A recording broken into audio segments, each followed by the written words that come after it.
What if I told you? Hell was never one kingdom. That beneath its blazing surface, beneath the screams and shadows, there once stirred a silent war. A war not fought with swords, but with fear, allegiance, and betrayal. A war not between angels and demons, but between fallen gods of pride themselves. We know the name Lucifer, the morning star, the light bearer, the angel who defied heaven and forged a crown in the darkness. He claimed the throne of hell, not through mercy, but through awe, through beauty twisted into terror. But what most never hear is that another name echoed in the deepest pits, a name forbidden even among demons, a name whispered only by those who dared to dream of a different ruler. Azazel, the exile, the forger of chaos, the angel who taught men the weapons of war and paid a darker price. While Lucifer ruled by charm and will, Azazel ruled by silence and strategy. He didn't seek followers. He built believers. He didn't crave worship. He craved dominion. And in the darkest caverns of hell, abandoned legions gathered. Some who believed Lucifer had gone soft, still dreaming of his former glory. Others who believed Azazel would tear heaven itself in half if he must. And so, hell trembled, not from torment, but from anticipation. What happens when pride meets pride? When rebellion meets raw wrath? What happens when the throne of hell, a throne built on sin itself, becomes the prize? Because this is not the story of good versus evil. This is evil versus evil, not to destroy heaven, but to own hell. Before we journey into this untold war of the abyss, make sure to like, subscribe, and click the bell icon so you never miss a revelation here on Gospel Insights, where the hidden shadows of Scripture are brought into light. Before hell was ever whispered, before rebellion had a name, the heavens moved with flawless unity. Countless angels flowed like living constellations, each crafted with purpose, each radiant with glory. Among them were angels of song, angels of war, angels of wisdom, and one unlike any other. His name was Azazel. He was neither choir nor captain. He did not lead armies like Michael, nor stir hearts like Lucifer. Azazel was the observer, quiet, unreadable, a mind drawn not to praise but to understanding. While the heavens sang, he studied.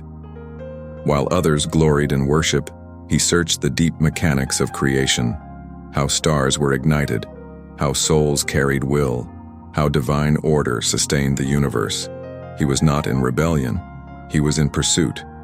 Yet something changed, something subtle, silent, and irreversible. God formed mankind. Azazel watched as dust rose and breathed, as fragile clay was granted a soul, a power no angel possessed. Humans could choose, they could fail, they could love, they could fall. And still, God walked with them. Heaven rejoiced at this miracle. But Azazel questioned it. Why grant such freedom to such weakness? Why give power to those who could break it? No answer came. He began to descend to the earth, not in rage, but in resolve. He believed he could refine humanity, sharpen them, elevate them beyond innocence. So he taught them.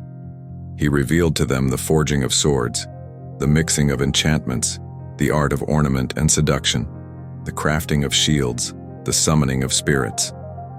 Knowledge meant to be veiled, he uncovered. Men grew mighty. Women became feared. Kingdoms learned to conquer. And as blood touched the soil for the first time, heaven moved. Azazel was seized, not cast down like Lucifer in a blaze of fury, but locked away in an isolation no angel had ever known. He was bound beneath molten sands, imprisoned in silent darkness, a punishment not of flame, but of invisibility, erased from songs, forbidden from mention. Lucifer fell with thunder. Azazel fell with silence, but silence is not surrender. Beneath the world's crust he did not fade. He listened, he thought, he waited, because Azazel held one belief Lucifer never understood. Power is not taken by flame, it is taken by patience. Time passed. Empires rose and fell. Hell crowned its king, Lucifer. But those who listened to the inner tremors of the abyss whispered a chilling thing. The exile still breathes. He remembers why he fell. And when hell begins to divide, he will rise. There was a time when Lucifer was not feared but adored. In heaven he was radiance itself, clothed in harmonies and light. When he walked, the skies shimmered. When he sang, creation paused to listen. Many believed his brilliance was proof of favor, that no other angel stood closer to divine beauty. And perhaps that was true, until admiration became a mirror in which he saw more of himself than of the one who formed him. Lucifer's fall did not begin with rebellion. It began with reflection. He noticed how heaven listened when he spoke, how choirs aligned when he led. Something stirred quietly. If light such as his existed, could it truly exist only to serve? He began to wonder whether he was meant to rule, not reflect. Thoughts like these do not roar, they whisper. And he listened. He questioned not God's power, but the structure of glory. Why must every beam of honor ascend beyond him? Why must every eye that adored him be commanded to look higher? And slowly, admiration transformed into hunger. A hunger not for chaos, but for sovereignty. When he began to speak to other angels, he did not speak of war. He spoke of choice. He asked them something no angel had ever considered. Do we worship because we love, or because we were never given the power not to? Some trembled, some recoiled, yet 1/3 listened. Heaven did not shatter when Lucifer rebelled. It remained still. Michael did not beg him to stop. Gabriel did not plead. There was no argument, only sorrow. No angel could comprehend a universe where harmony was not supreme. But Lucifer had already imagined it. And what is imagined long enough becomes will. The fall was not an exile. It was a coronation. He descended through realms until the light abandoned him, and where he landed, the abyss cracked open like a wound. There was no hell before Lucifer, but hell was born around him. Flame answered flame. Shadows took shape. The first screams rose not from torment, but from the terror of witnessing a being who no longer needed God to shine. He built a throne from ruin. He gathered the broken. Not all fallen angels chose him, some feared him, but fear, too, is a leash. He crowned himself king beneath the ashes of divine law, and hell believed he would reign forever. Yet something unsettled him.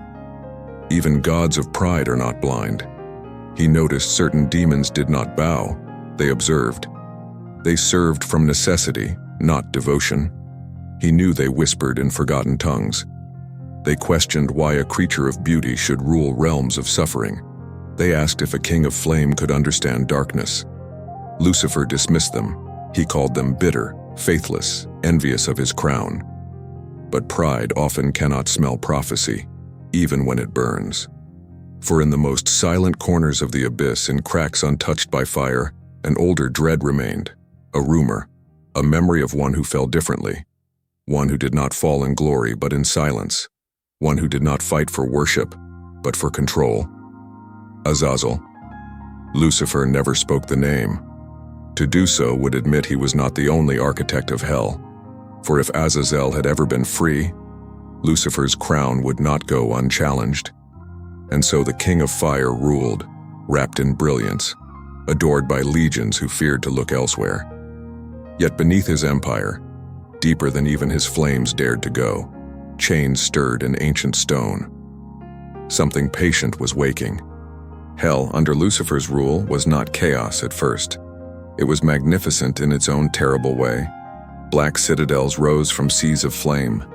Legions marched in perfect formation. Demons, once wild and unbound, learned hierarchy. Lucifer imposed a vision upon the abyss, beauty and dread, structure and despair. His throne, carved from obsidian fire, overlooked endless torment, yet its purpose was not punishment. It was admiration. He demanded not worship, but attention. Yet in a kingdom built on fear, silence becomes louder than screams. Some demons revered him, intoxicated by his radiance. They followed him not as a king, but as a fallen god. They believed his rebellion was eternal courage, that one day he would storm heaven again and crush the gates he once fled. These were the Legion of Flame, loyal, proud, and utterly blind to anything beyond Lucifer's light. But hell was vast, and far from Lucifer's radiant courts, in regions where fire died into shadow, there moved others. They did not kneel. They did not chant his name. They watched. They listened. They remembered a truth that most had forgotten. Lucifer was not the first to challenge heaven. He was only the loudest. These were the silent watchers, ancient beings who had witnessed more than rebellion. They had seen Azazel. They had seen the exile who did not fall with thunder, but with intent. To them, Lucifer was a performer, a beautiful spark. Azazel was bedrock, cold, ruthless, foundational. Lucifer could inspire legions, yes, but Azazel could command worlds. And this belief, whispered only in hidden caves, began a fracture no flame could cauterize. Some demons started asking forbidden questions. Why must hell serve beauty over brilliance? Why must suffering glorify one throne instead of forging a new order? Why does pride rule when power could reign? And always these questions led back to the forgotten one, the one in chains, Azazel. Lucifer sensed it. He felt eyes on his crown. Though no one dared speak treason, suspicion is a poison that needs no words. Victories felt smaller. Praise felt thinner. Even the flames around his throne seemed at times to flicker with doubt. In his private chambers, where fire could not mask thought, he remembered chains buried beneath deserts, far beyond his reach, the prison carved by heaven's wrath. And though he would never admit it, even to himself, one truth haunted him. He had risen in rebellion. Azazel had fallen in doctrine, and a doctrine, once buried, can still return as destiny. Stories spread like smoke. Some said Azazel could see through the eyes of vultures. Others claimed earthquakes were his turning in slumber. A few whispered he did not sleep at all. He was listening, counting, calculating. And hell, like a beast, began to hold its breath. Divisions formed where no armies marched. Allegiances shifted where no oaths were spoken. In Lucifer's courts, the loyal bowed deeper. In the outer realms, they bowed slower. And in the deepest caverns where no fire dared burn, they bowed to nothing at all. Hell was unsteady, and Lucifer, for the first time since the fall, felt something foreign. Not fear, awareness. Far beneath him, somewhere in the black womb of the abyss, something else also became aware. Chains trembled, stone cracked, and a long imprisoned mind opened its eyes, not in rage, but in recognition. The time was approaching. Beneath the raging kingdoms of flame, deeper than any legion dared to patrol, there existed corridors forgotten by hell itself, ancient wounds carved into stone. There, no banners hung, no anthem echoed. The fire did not roar, it whispered.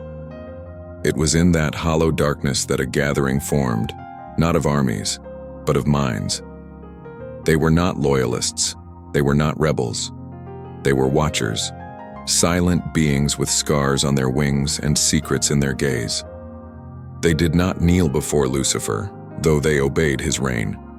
They no longer feared his wrath, because they feared something far greater. They circled a fractured pillar of black crystal, veined with red light, pulsing faintly like a buried heart. Dust trembled under their claws. No fires burned there, yet they saw clearly. It was not a place for prayer. It was remembrance. For they stood before a relic of the first one who vanished, who did not fall like lightning, but sank into silence. Azazel. He does not wage war, one whispered. He waits. Lucifer dreams of a kingdom, another muttered. But Azazel, the voice faltered, unsure whether to speak admiration or dread. Azazel dreams of dominion without admiration, dominion without worship. They spoke carefully as though the stones themselves were listening. They did not betray hell. They questioned it. They wondered what a realm of fallen should become.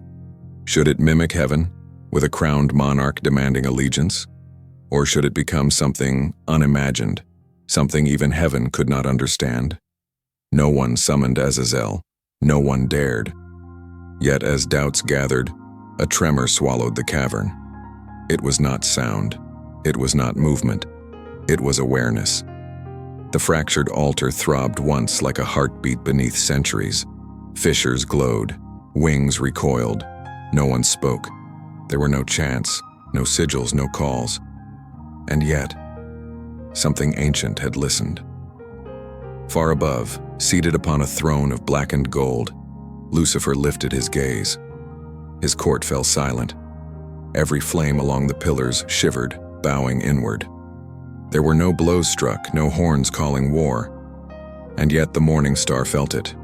Not rebellion, not defiance. Memory. Azazel had stirred. Lucifer said nothing for a long time. Not one of the gathered princes dared to breathe. But his silence trembled the floor. Finally he spoke, not with fury, but with warning. "Strengthen the vaults beneath," he ordered. "Guard what sleeps, not from escape, but from awakening." "Do you fear him?" one dared to ask. Lucifer's eyes did not burn. They dimmed. "Fear?" he murmured. "No, but I remember what even angels forget. Azazel does not command followers, he creates believers. And that, more than any blade, made him dangerous." Down below in the hollow caverns the watchers did not cheer. They fell to one knee, not in devotion, but in confirmation. They had questioned the throne, and something had answered, not in words, in presence. The first crack had formed, not in hell's walls, in hell's certainty. And like a scent carried through a storm, a whisper spread through the ranks of the fallen. What if Lucifer was not the highest of the damned? Demons did not dream. Their rest was fire and endless echoes. Yet now, amid the nights that never ended, visions crept into their minds like unwelcome tides. The first to feel it was no prince or warlord, but a gate sentinel named Razur, a silent observer who had never once questioned his allegiance. He awoke trembling, clawed hands pressed to his chest, not from terror, but from recognition. He had seen no face, no form, only eyes, forged from iron and sorrow, and a voice, not spoken but poured into his marrow. "If chains can hold me, they can hold him." Razur did not know whose voice it was. Yet he rose from his station and walked to the edge of the Black River, where centuries ago angels had whispered of a forgotten exile. Others followed. They never spoke. They never confessed. But across hell's countless dominions, soldiers, scribes, torturers, and even choir lords rose in silence, haunted by the same nameless pull. They stopped reciting oaths. They stopped praising the throne. Something had ruptured within them, not in loyalty, but in logic. It did not take long for Lucifer to sense the turning. From his obsidian spire, he observed the halls below. Where once songs of allegiance echoed without pause, now there were pauses. Glances exchanged, words interrupted. He had seen rebellion. This was not rebellion, this was awakening. He summoned his inner circle, Belial the strategist, Beelzebub the tyrant, Asmodeus the seducer, and the choir of seraph rage. Flames rose around them like a living storm. "They have forgotten fear," Belial warned. "No," Lucifer replied. "They have remembered hunger." "And they hunger for who?" Asmodeus asked, though she already knew. Lucifer's gaze drifted beyond the horizon, toward the buried abyss that even he no longer dared to tread. An angel who no longer seeks a throne, but a verdict. Across hell, something stranger began to unfold. Demons who once roared their defiance now whispered, Armies halted their drills, uncertain what war they prepared for, and some, in the secret corners of their torment halls, began etching symbols, not of wings but of broken chains. Azazel's doctrine was not shouted, it was felt. In heaven, a ripple. Michael, the sword of God, felt the faintest cold along his immortal spine. He paused his vigilance only once, eyes narrowing over the firmament. "He moves," he murmured. Gabriel, keeper of messages, replied, "Lucifer?" Michael shook his head. "No, something deeper." Far below, yet beyond all realms, Azazel did not wake. He calculated. He did not summon. He summoned belief. He understood what neither heaven nor hell had dared to voice. Lucifer won loyalty. Azazel would win inevitability. And so, hell began to dream of chains. Not chains that bind, chains that define, chains that choose their wearer. The armies of the abyss had known torment. Now, they craved meaning. The rift was coming. Hell did not end with fire. It ended with a question. Lucifer, the morning star, ruler of flame and architect of rebellion, stood at the edge of the abyss where Azazel lay chained in shadows. No guards flanked him, no armies followed. Pride had brought him legions, but this moment demanded something far beyond power. It demanded truth. For the first time since his fall, Lucifer spoke not to be heard, not to be feared, but to be answered. "Are you rising, Azazel?" he asked into the dark. "Or am I falling?" Still. The silence that followed was not empty. It was vast. It was listening. 1,000 unseen eyes stirred in the cracks of the earth. No voice replied. No thunder roared. And yet, Lucifer understood. Azazel was never marching toward the throne of hell. He was waiting for hell to march toward him. In that moment, Lucifer faced the deepest terror he had ever known. Not defeat, but irrelevance. A king may lose his crown, but when a king is forgotten, his throne becomes nothing more than a seat. He turned from the pit with a final truth burning in him like a brand. Azazel would not need to escape his chains. The day enough hearts believed in him, hell itself would deliver him. For chains do not hold ideologies. They forge them. Above, legions trembled. Some clung to the name of Lucifer. Others whispered of the nameless one. And somewhere, between flame and silence, the future of hell waited, unwritten. Was hell a kingdom, or a prophecy still awakening? No one knew, not even the morning star. For this was not the end of a war. It was only the beginning of a doctrine. And to you watching this, ask yourself, in every throne you've seen fall, was it conquered by swords, or by belief?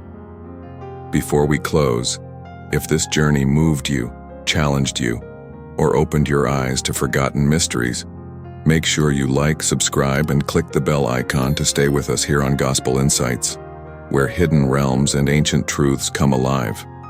Your support helps us bring more untold stories from the depths of Scripture and beyond.